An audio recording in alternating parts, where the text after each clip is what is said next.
राधे राधे। जय श्री कृष्ण। आप सभी को अनंत चतुर्दशी की बहुत बहुत शुभकामनाएं। भगवान लक्ष्मी नारायण सबके घर में अन्न धन के भंडार सदा भरे रखें। सब पर माता लक्ष्मी अपनी कृपा बरसाए रखें। इसी मंगल कामना के साथ आइए आज हम सुनते हैं रोट चौदस व्रत की कथा, यानी अनंत चतुर्दशी की कथा।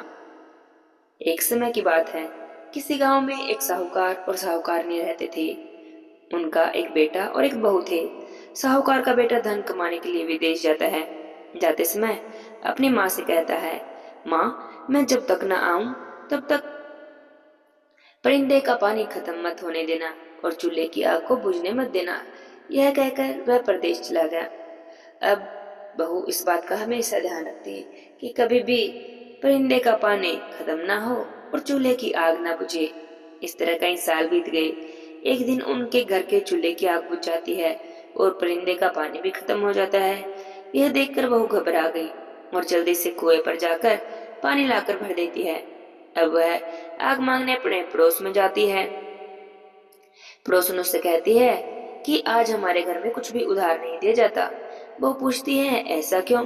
तब पड़ोसन उससे बताती है कि आज तो रोट चौदस है। आज हम पूरा घर लिपते हैं। परिंदे का पानी गिराकर साफ पानी भरा जाता है और फिर अनाज पीस कर उससे रोट बनाते हैं, जिसकी पूजा करके कथा कहानी कहकर खाया जाता है। यह सुनकर बहू सोचती है कि जब उसके चूल्हे की आग बुझ गई है तो वह भी इस व्रत को कर ले। वह घर आकर पूरा घर लिपती है। परिंदे का परिंदे का को साफ करती है। यह देखकर उसकी सास उस पर नाराज होती है। कहती है कि जब मेरे बेटे ने मना किया था, फिर तूने चूल्हे की आग क्यों बुझा दी और परिंदे का पानी क्यों बदल दिया? बहू कोई जवाब नहीं देती और अपने कामों में लगी रहती है। वह नहा धोकर अनाज पीसकर नई आग जलाकर रोट बनाती है। उस रोट में वह दूध, सूत, चना, धना, दही, 7 चीजें डालकर रोट बनाती है। पूजा करके अपने सास ससुर को रोट खिलाती है और फिर खुद भी खा लेती है। उस दिन उसका पति परदेश से धन कमाकर घर वापस लौटता है।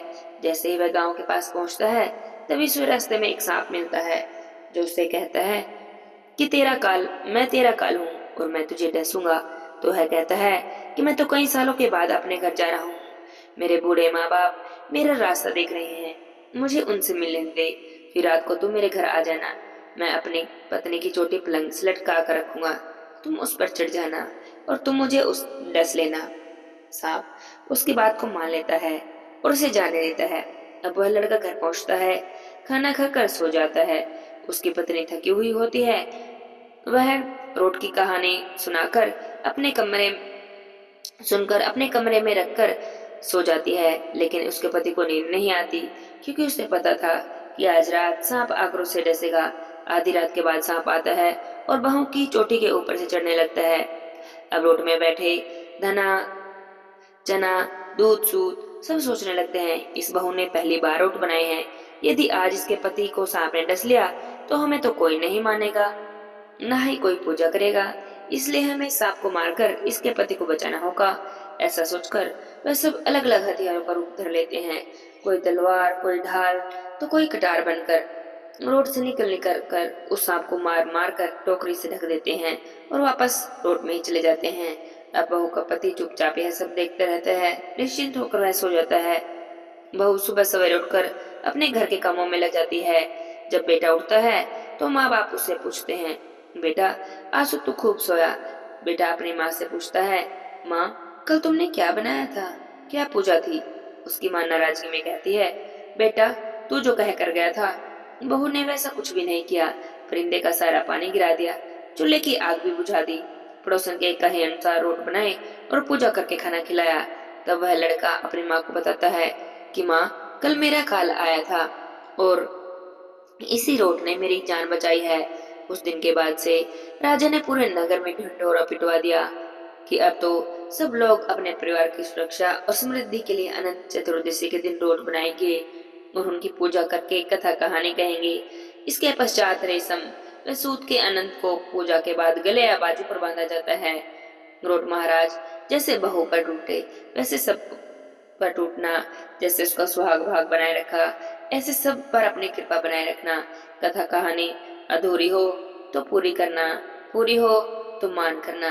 बोली अनंत भगवान की जय हो। लक्ष्मीपति नारायण भगवान की जय हो। जय जय श्री राधे श्याम। एक बार एक तपसी था और एक लपसी था। तपसी भगवान की तपस्या करता, पूजा पाठ करता, और लपसी को ये सब नहीं आता था, तो वह 100 सेर की लैप्स बनाता, भगवान को भोग लगाता, घंटे बजाता और चादर तान कर खाकर जिम कर सो जाता। एक दिन दोनों में बहस छिड़ गई कि कौन भगवान का बड़ा भक्त है। तपसी कहने लगा मैं बड़ा भगवान का बड़ा भक्त हूँ, और लपसी कहने लगा मैं बड़ा भगवान का भक्त हूँ। उसी समय नारद जी उधर से गुजर रहे थे। दोनों की बातें सुनकर उनके पास आए और उनके झगड़े का कारण पूछा। दोनों ने अपनी अपनी बात कह सुनाई। तो नारद जी कहने लगे कि मुझे कुछ समय दो, मैं तुम्हारे झगड़े का निवारण अवश्य कर दूंगा। दोनों नारद मुनि को प्रणाम करके अपने अपने कार्यों में लग गए। अगले दिन जब वे नहाने के लिए नदी की ओर गए तो पहले तपसी गया। उसको रास्ते में एक हीरे जड़ित अंगूठी दिखी।